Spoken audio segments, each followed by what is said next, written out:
നമസ്കാരം R P.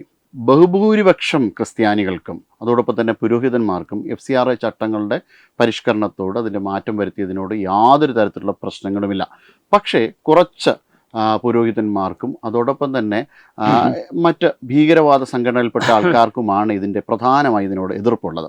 ഇവർ തമ്മിൽ ഒരു രഹസ്യ ധാരണയുണ്ടോ എന്ന് പോലും സംശയിക്കപ്പെടുന്നതിൽ തെറ്റുണ്ടോ? തെറ്റുണ്ടോ എന്ന് ചോദിച്ചു കഴിഞ്ഞാൽ നമ്മുടെ ഈ തെളിവില്ലാതെ നമ്മൾ അത്തരം ഒരു കാര്യം പറയുന്നത് ശരിയല്ല.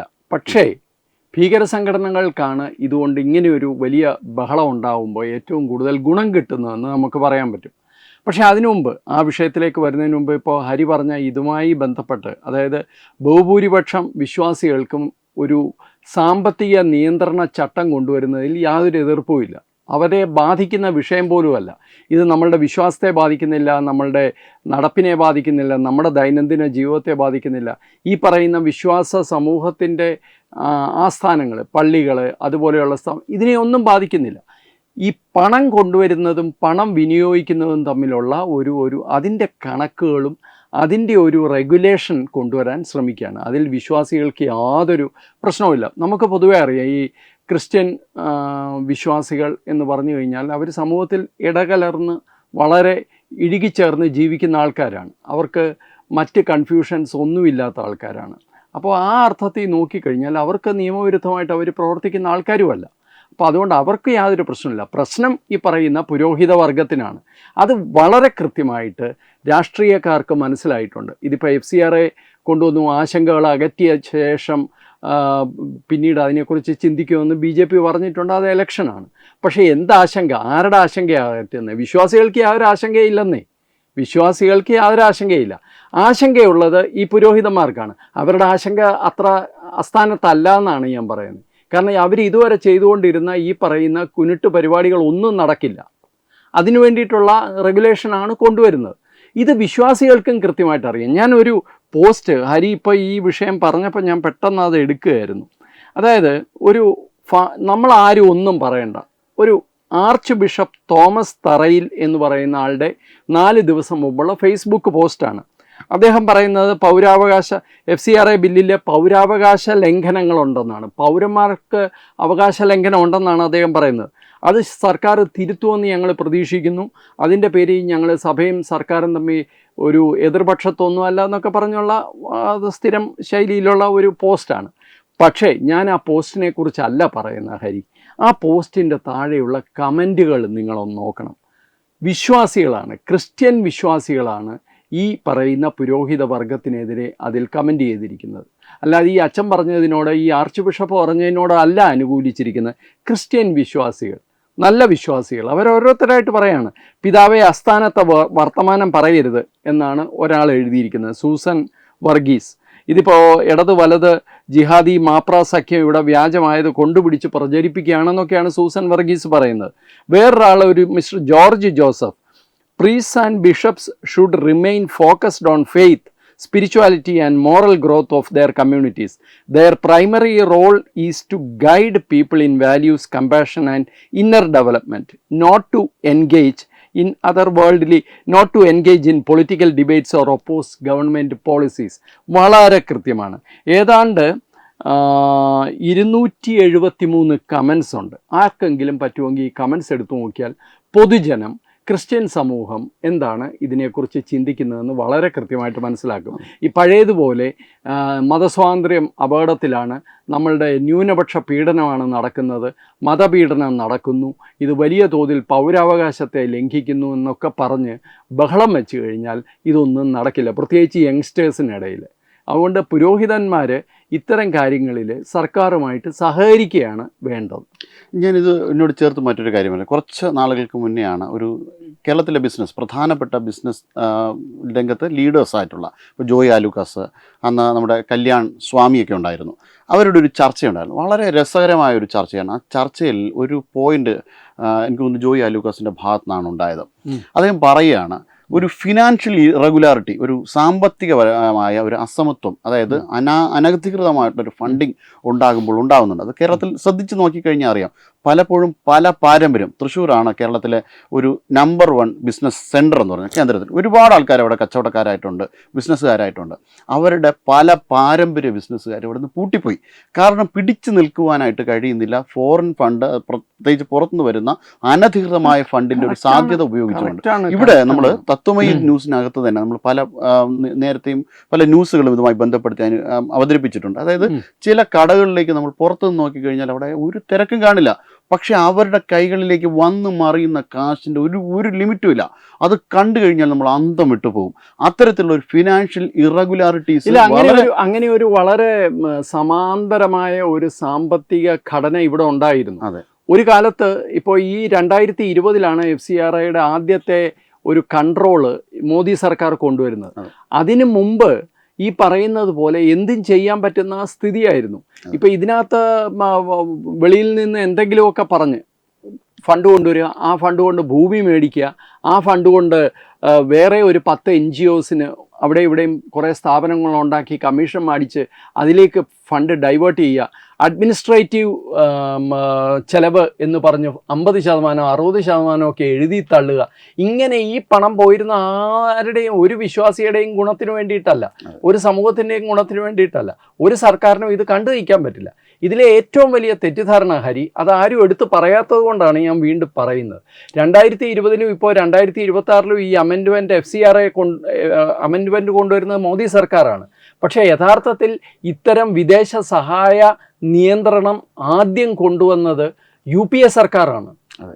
ആദ്യം കൊണ്ടുവന്നത് UPA സർക്കാരാണ്. 2010 മറ്റോ ആണ് അവരാണ് കൊണ്ടുവന്നത്. 1976 ഇതുമായി ബന്ധപ്പെട്ട വളരെ ദുർബലമായ ഒരു നിയമം മാറ്റി ഈ ഒരു ചട്ടക്കൂടുണ്ടാക്കി ഇതിനെല്ലാം NGOസിനെല്ലാം രജിസ്ട്രേഷൻ വേണം, ഈ വരുന്ന പണം എല്ലാത്തിനും കണക്കുകൾ കൃത്യമായിട്ട് വേണം. അതിന് കുറേ റെഗുലേഷൻസ് 2010 കൊണ്ടുവന്നത് UPA സർക്കാരാണ്. അന്നപ്പോൾ ഈ പൗരാവകാശം ലംഘിക്കപ്പെട്ടില്ലേ? അപ്പം ഇത് വെറും ഒരു ചപ്പടാച്ചിയാണ്. ഇത് വളരെ കൃത്യമായിട്ട് ഞാൻ പറയാം, ഇതിൻ്റെ പിന്നിൽ ഡീപ്പ് സ്റ്റേറ്റിൻ്റെ കളിയുണ്ട്. നമ്മൾ എന്ത് പറഞ്ഞാലും ഡീപ്പ് സ്റ്റേറ്റ് എന്ന് പറയുന്ന വേണമെങ്കിൽ കളിയാക്കാം. പക്ഷേ ഇതങ്ങനെയല്ല. രാജ്യത്തെ എല്ലാ അർത്ഥത്തിലും ദുർബലപ്പെടുത്താനുള്ള വിദേശ ഫണ്ടിങ് തകർക്കാൻ പറ്റുന്ന ഒരു നിയമമാണ് FCRI. അതിൽ കൊണ്ടുവരുന്ന ഓരോ അമെൻഡ്മെൻറ്റും ആ നിയമത്തെ ശക്തിപ്പെടുത്തുകയാണ്. അതുകൊണ്ടാണ് ഇത്ര വിറളി പൂണ്ട് ഇവരെല്ലാം അങ്ങോട്ടും ഇങ്ങോട്ടും ഓടുന്നത്.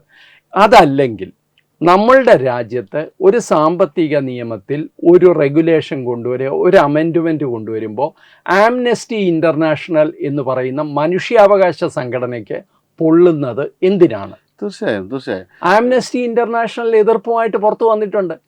ഈ രാജ്യത്ത് തീവ്രവാദ വിരുദ്ധ നിയമം കൊണ്ടുവരുമ്പോഴും ആംനസ്റ്റി ഇൻ്റർനാഷണൽ ഓടിയെത്തും. ഇപ്പോൾ രാജ്യത്തെ സാമ്പത്തിക കൺട്രോൾ കൊണ്ടുവരുന്ന നിയമം കൊണ്ടുവരുമ്പോൾ ആംനസ്റ്റി ഇൻ്റർനാഷണലാണ് ഓടിയെത്തുന്നത്. ഇതിൽ പരം വേറെ എന്ത് തെളിവാണ് വേണ്ടത്? പിന്നെ എനിക്ക് മനസ്സിലാവാത്ത ഒരു കാര്യം ഹരി, ഇതെന്തുകൊണ്ടാണ് ക്രിസ്ത്യൻ സഭ നേതാക്കന്മാരെ മാത്രം ഇത് ചൊടിപ്പിക്കുന്നത്? ഇവിടെ ഏറ്റവും കൂടുതൽ വിദേശ ഫണ്ട് വരുന്നതിൽ ഹിന്ദു സംഘടനകളുമുണ്ട്. ഇപ്പം മാതാ അമൃതാനന്ദമയി മഠം, ശ്രീരാമകൃഷ്ണാശ്രമം, ഇവർക്കൊക്കെ ഫണ്ട് വരുന്നുണ്ട്. അവർക്കാർക്കും യാതൊരു പ്രശ്നവുമില്ല. മുസ്ലിം സംഘടനകൾ പിന്നെ മിണ്ടാത്തത് എന്തുകൊണ്ടാണ് എന്ന് ഹരി തന്നെ നേരത്തെ സൂചിപ്പിച്ചു. ചില മുസ്ലിം സംഘടനകളൊക്കെ ഇതിൻ്റെ പിന്നിലുണ്ട്. പക്ഷേ ഇവരെ മാത്രമൊന്നുമല്ല, യഥാർത്ഥത്തിൽ രാജ്യവിരുദ്ധ ശക്തികളാണ് ഇതിൻ്റെ പിന്നിലുള്ളത്.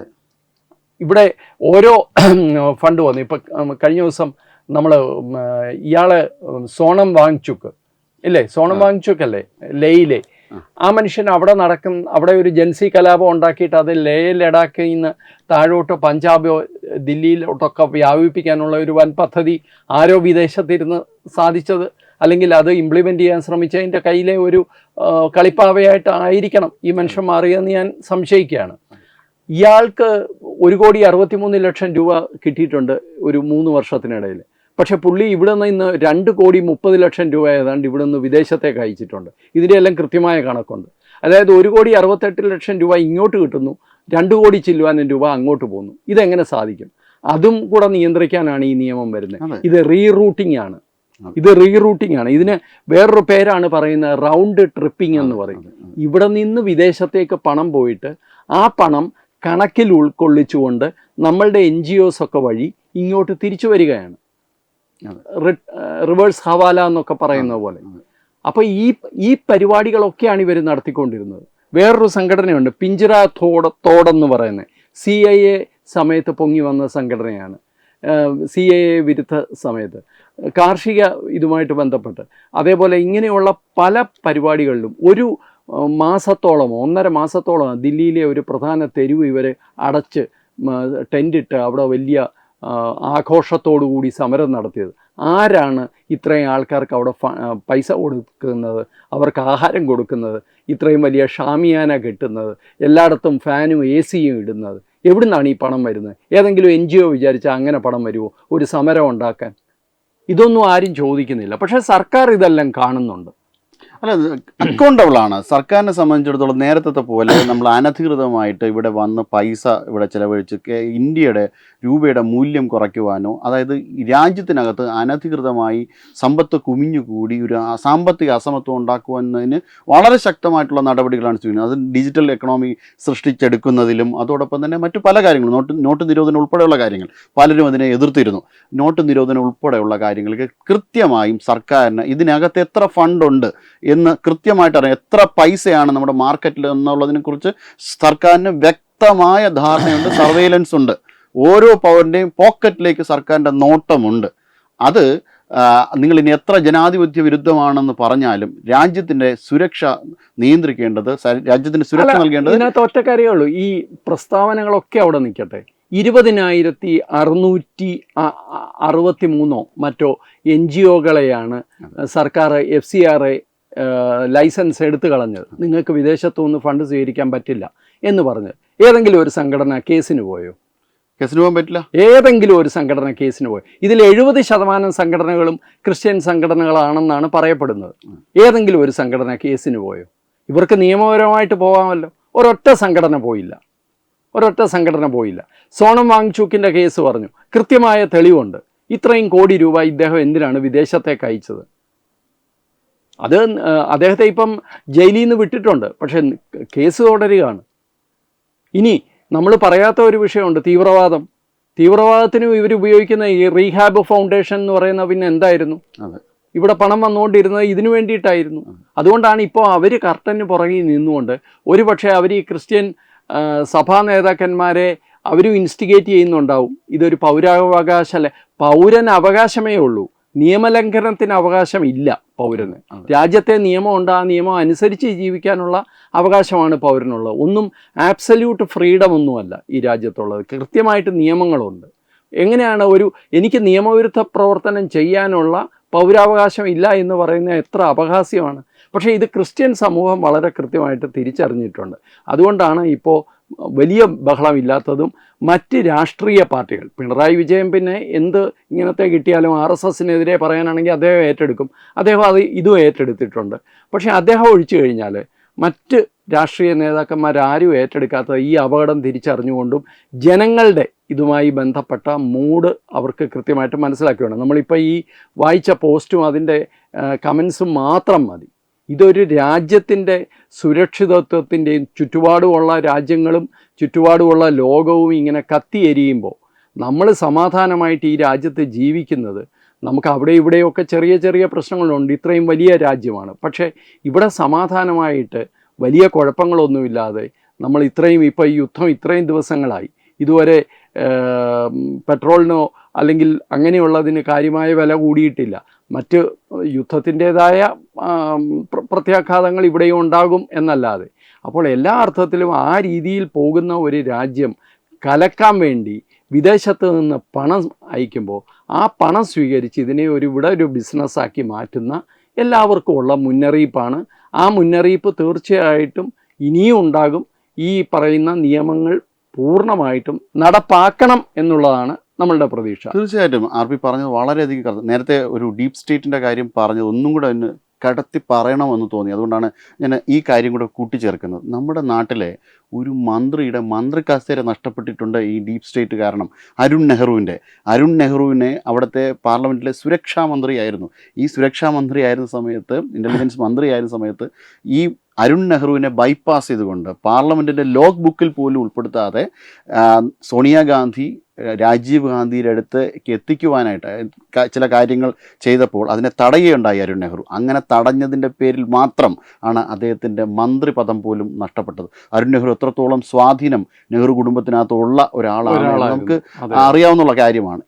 ഈ രീതിയിലാണ് ഡീപ് സ്റ്റേറ്റ് ഇവിടെ വർക്ക് ചെയ്യുന്നത്. അങ്ങനെ ഈ രീതിയിലൊക്കെയും നമ്മുടെ നാട്ടിൽ ഭീകരവാദ പ്രവർത്തനങ്ങൾ നടക്കുന്നുണ്ട്.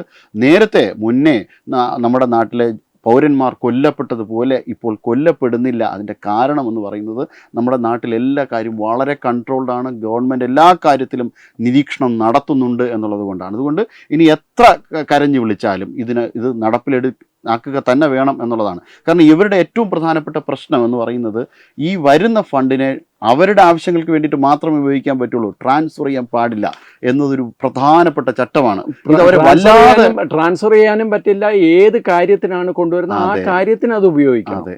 അപ്പോൾ ഇങ്ങനെയൊക്കെ നിലവിളിച്ചിട്ട് ഒരു കാര്യവുമില്ല. രാജ്യസുരക്ഷ തന്നെയാണ് ഏറ്റവും പ്രധാനപ്പെട്ട കാര്യം. നമസ്കാരം. HIV അണുബാധ സന്തോഷപൂർണമായ ഒരു ജീവിതത്തിന് തടസ്സമല്ല. HIV അണുബാധയ്ക്ക് ഫലപ്രദമായ ചികിത്സ ഇന്ന് ലഭ്യമാണ്. ഇതിന് യഥാസമയം അണുബാധ കണ്ടെത്തുന്നതും കാലേക്കൂട്ടി ചികിത്സ നടത്തേണ്ടതും അത്യാവശ്യമാണ്. സൗജന്യമായ ചികിത്സയും മാർഗനിർദ്ദേശങ്ങളും സർക്കാർ ആശുപത്രികളിലെ ART അഥവാ ഉഷസ് കേന്ദ്രങ്ങളിൽ ലഭ്യമാണ്. ആരോഗ്യ സംരക്ഷണം ഓരോരുത്തരുടെയും ഉത്തരവാദിത്തമാണ്.